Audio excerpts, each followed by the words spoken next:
स्वामी समर्थ. नमस्कार मित्रांनो, जेव्हा आपलीच रक्ताची किंवा हक्काची नाती आपल्याला रडवतात तेव्हा मनाला होणारी वेदना खूप खोल असते. कारण अनोळखी व्यक्तीने दिलेल्या वारामुळे आपण फक्त सावध होतो, पण आपल्या माणसांनी दिलेल्या दुःखामुळे आपला स्वतःवरचा आणि नात्यावरचा विश्वासच उडून जातो. अशा वेळी स्वतःला सांभाळण्यासाठी आणि मनाची शांतता टिकवण्यासाठी काही महत्त्वाचे नियम नेहमी लक्षात ठेवले पाहिजेत.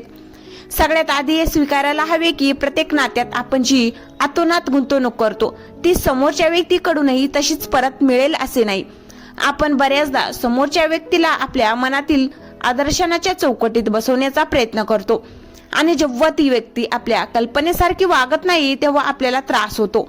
त्यामुळे समोरचा माणूस जसा आहे तसा त्याला स्वीकारणे हाच मनाच्या शांततेचा पहिला मार्ग आहे. जेव्हा आपलीच माणसे आपल्याला गृहीत धरू लागतात किंवा आपल्या भावनाची किंमत करत नाहीत तेव्हा थोडं दूर होण्यात काहीच गैर नाही. नात्यात अंतर राखणे म्हणजे समोरच्याचा द्वेष करणं नव्हे तर स्वतःच्या स्वाभिमानाचे रक्षण करणे होय. ज्या ठिकाणी आपल्या अश्रूंची किंमत ठेवली जात नाही तिथे आपल्या भावनाचे प्रदर्शन मांडणे थांबवले पाहिजे. कारण प्रत्येकाला आपल्या मनाची अस्वस्थता समजेलच असे नसते. दुसरी महत्वाची गोष्ट म्हणजे स्वतःचा आनंद किंवा दुःख कधीही दुसऱ्यांच्या हातातील भावले बनू देऊ नका. जेव्हा आपण आपल्या आनंदाची चावी इतरांच्या हातात देतो तेव्हा ते आपल्याला त्यांच्या सोयीनुसार रडून किंवा हसवू शकतात. म्हणूनच नाती नक्कीच जपा, पण स्वतःचे अस्तित्व आणि आत्मसन्मान गहाण ठेवून नाही. जर एखादे नाते सतत मानसिक छळ देत असेल तर तिथे भावनिक गुंतवणूक कमी करणे गरजेचे ठरते. लोकांना त्यांच्या चुकाची जाणीव करून देण्यासाठी कधी कधी शब्दांपेक्षा आपले मौन आणि आपली अनुपस्थिती जास्त प्रभावी ठरते. प्रत्येक वेळी वाद घालून किंवा रडून आपली बाजू पटवून देण्याची गरज नसते, कारण ज्यांना समजून घ्यायचे असते ते आपल्या शांततेचाही आदर करतात. शेवटी लक्षात ठेवा की भूतकाळात मिळालेल्या दुःखाचा विचार करून वर्तमान काळ खराब करू नका. ज्यांनी तुम्हाला रडवले त्यांना माफ करून टाका, पण त्यांच्यावर पुन्हा तसाच आंधळा विश्वास ठेवण्याची चूक करू नका. माफी ही समोरच्यासाठी नाही तर स्वतःच्या मनाचा भार हलका करण्यासाठी आवश्यक असते. आपली ऊर्जा नात्यांमधील कटुता शोधण्यात घालवण्यापेक्षा स्वतःच्या प्रगतीवर आणि जे लोक खरोखर आपली काळजी घेतात त्यांच्यावर केंद्रित करा.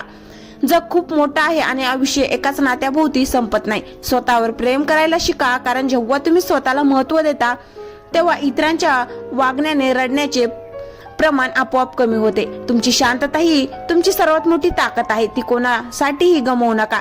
जेव्हा आपण या मानसिकतेतून थोडे पुढे जातो तेव्हा आपल्याला जाणू लागतं की नात्यांमध्ये बदल घडवणं हे पूर्णपणे आपल्या हातात नसतं, तरी स्वतःमध्ये बदल घडवणं मात्र नक्कीच आपल्या हातात असतं. नाती जेव्हा रडवतात तेव्हा आपल्याला एका गोष्टीची जाणीव होते की आपण कोणावर तरी गरजेपेक्षा जास्त अवलंबून राहिलो होतो. हीच ती वेळ असते जेव्हा आपल्याला स्वावलंबी बनवण्याची गरज असते.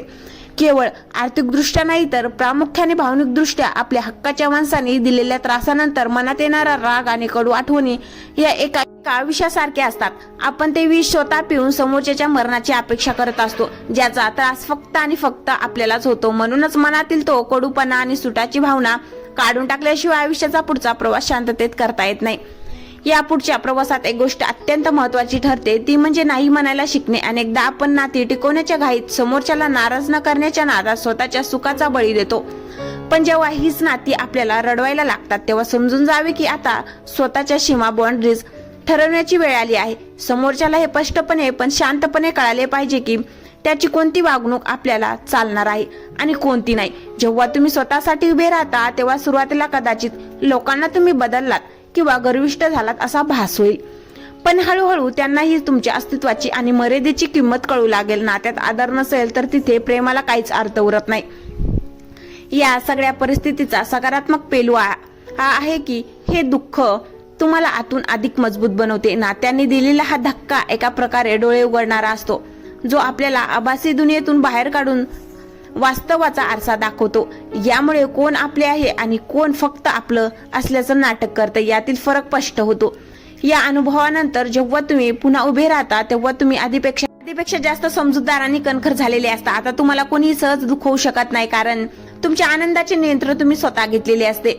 आयुष्य केवळ एका किंवा दोन नात्यापुरते मर्यादित नसून ते निसर्गाने दिलेली एक सुंदर संधी आहे, ज्याचा आनंद प्रत्येक क्षणाला घ्यायचा असतो. ज्यांनी तुम्हाला रडवले त्यांच्याकडे पाहण्यापेक्षा ज्यांच्या चेहऱ्यावर तुमच्यामुळे हसू येतं त्यांच्याकडे पहा आणि पुढे चालत राहा. या प्रवासाच्या पुढच्या टप्प्यावर एक अत्यंत महत्त्वाची गोष्ट समजून घेणे गरजेचे आहे, ती म्हणजे अपेक्षांचा पूर्ण संन्यास नव्हे तर अपेक्षांची योग्य दिशा.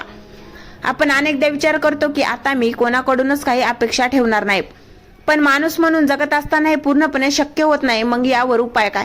उपाय हाच की आपल्या अपेक्षांचे केंद्रबिंदू इतरांना बनवण्याऐवजी स्वतःला बनवा. जेव्हा तुम्ही समोरच्याकडून आदराची, प्रेमाची किंवा समजूतदारपणाची अपेक्षा ठेवता आणि ती भंग पावते तेव्हा दुःख होते. याउलट जेव्हा तुम्ही स्वतःकडूनच खंबीर राहण्याची, स्वतःला आनंदी ठेवण्याची आणि स्वतःचा आदर करण्याची अपेक्षा ठेवता तेव्हा तुम्हाला कधी अपयशाचा किंवा निराशेचा सामना करावा लागत नाही.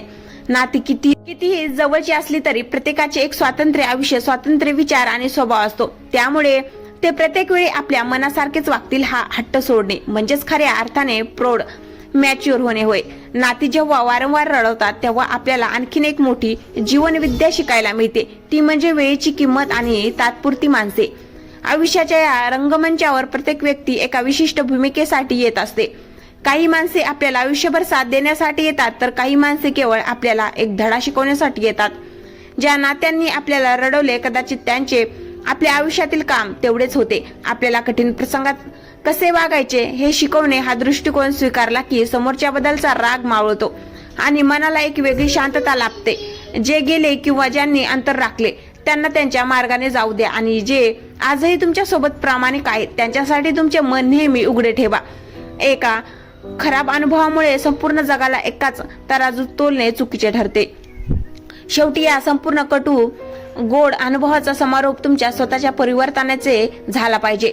ज्या नात्याने तुम्हाला रडवले त्यांनी तुम्हाला केवळ अश्रू दिले नाहीत, तर त्या अश्रूच्या माध्यमातून तुमचे मन स्वच्छ केले आणि तुम्हाला अधिक स्पष्टपणे पाहायला शिकवले. आता मागे वळून पाहण्यात वेळ वाया घालू नका. तुमच्या आयुष्याचे पुस्तक अजून संपलेले नाही. त्यात केवळ एक कठीण प्रकरणाचा चॅप्टर शेवट झाला आहे. आता उरलेली पाने तुम्हाला स्वतःच्या अटीवर, स्वतःच्या आनंदाने आणि स्वाभिमानाने लिहायची आहेत.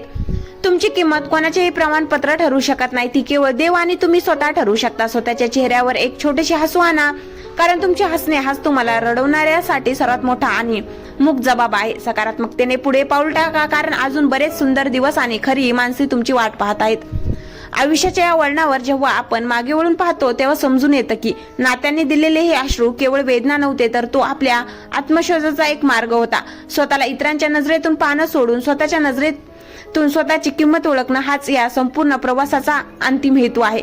ज्या माणसांनी किंवा नात्यांनी आपल्याला रडवलं त्यांच्याबद्दल मनात कोणतीही असूया, सूड किंवा कडूपणा न ठेवता त्यांना शांतपणे आपल्या मनातून मुक्त करणे म्हणजेच खरा समारोप कारण जोपर्यंत आपण भूतकाळातील जखमांना धरून ठेवतो तोपर्यंत आपण नव्या आनंदाचे स्वागत करू शकत नाही. आता वेळ आली आहे स्वतःला पुन्हा एकदा नव्याने उघडण्याची. विखुरलेले कण एकत्र करून आधीपेक्षा अधिक मजबूत भिंत उभी करण्याची. कोणीतरी आपली किंमत केली नाही म्हणून आपले अस्तित्व कमी होत नाही हे सत्य आता मनाशी पक्के रुजवून घ्या. ज्याने तुम्हाला दुःख दिले त्यांना एक बंद पडलेले पान म्हणून आयुष्याच्या पुस्तकात मागे सोडून द्या आणि एका नव्या कोऱ्या पानावर स्वतःच्या आनंदाची कथा लिहायला सुरुवात करा. तुमची शांतता, तुमचा आत्मसन्मान आणि चेहऱ्यावरचे हसू हीच तुमची खरी ताकद आहे आणि ती हिरावून घेण्याचा अधिकार आता जगातल्या कोणत्याही नात्यात देऊ नका. निसर्गाचा एक नियम आहे, स्त्रीच्या सर्वात गडद अंधारानंतरच एक सुंदर आणि प्रखर सकाळ उजाडते. तुमच्या आयुष्यातील हा भावनिक अंधार संपला असून आता एका नव्या स्वातंत्र्य आणि आनंदी पहाटेची सुरुवात झाली आहे. स्वतःवर अथांग प्रेम करा, स्वतःची काळजी घ्या आणि जगाकडे बघून अभिमानाने एकच म्हणा, माझा आयुष्य, माझा आनंद आणि माझ्या अटी. आता पुन्हा कधीही कोणासाठी स्वतःला कमी लेखू नका, कारण तुम्ही स्वतःमध्येच परिपूर्ण आहात. सकारात्मकतेने आणि खंबीरपणे पुढे चालत राहा, कारण तुमच्या आयुष्यातील सर्वात सुंदर दिवस अजून यायचे बाकी आहेत. या संपूर्ण प्रवासाचा शेवट हा केवळ एका नात्याचा शेवट नाही, तर तुमच्या एका कमजोर रूपाचा अंत आणि एका अत्यंत शक्तिशाली स्वाभिमानाने रूपाची सुरुवात आहे. ज्या नात्यांनी तुम्हाला रडवलं त्यांना आता तुमच्या आयुष्यातून आणि विचारातून कायमचं बेदखल करण्याची वेळ आली आहे.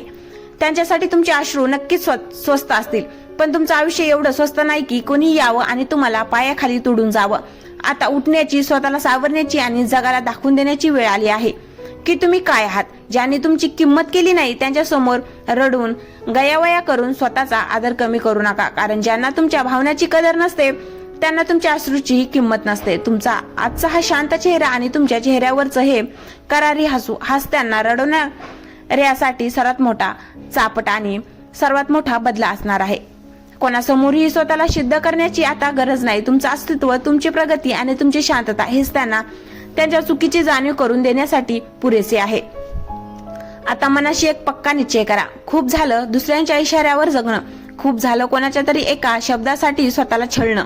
आता इथून पुढचा प्रत्येक श्वास, प्रत्येक क्षण हा फक्त आणि फक्त तुमच्या स्वतःच्या आनंदासाठी असेल. भूतकाळाच्या त्या अंधाऱ्या खोलीतून बाहेर पडा, कारण बाहेर तुमच्या स्वाभिमानाचा एका नव्या सूर्य उगवला आहे. स्वतःच्या नजरेत स्वतःला एवढं मोठं करा की उद्या तुम्हाला रडवणाऱ्यांची लायकी तुमच्या समोर उभी राहण्याचीही उरणार नाही. आयुष्याच्या या नव्या अध्यायाची सुरुवात करताना डोक्यातून सगळा कचरा आणि मनातून सगळा कडूपणा काढून फेकून द्या. ज्यांनी दिलं दुःख त्यांना त्यांच्या कर्मावर सोडा आणि तुम्ही तुमच्या कर्तृत्वावर लक्ष द्या. उठायला शिका, लढायला शिका आणि स्वतःच्या अटीवर जगायला शिका, कारण तुम्ही कोणाच्या दयेवर जगणारे लाचार जीव नाही आहात. तुम्ही स्वतःचं नशीब लिहिणारे राजे आहात. आता मागे वळून पाहणं बंद, ताटमानेने, खंबीर पावलांनी आणि एका दमदार आत्मविश्वासाने पुढे चला, कारण हे आयुष्य तुमचं आहे आणि त्यावर राजही फक्त तुमचंच असणार आहे. व्हिडिओ आवडला असेल तर लाईक, शेअर करा आणि सबस्क्राईब करायला विसरू नका. धन्यवाद.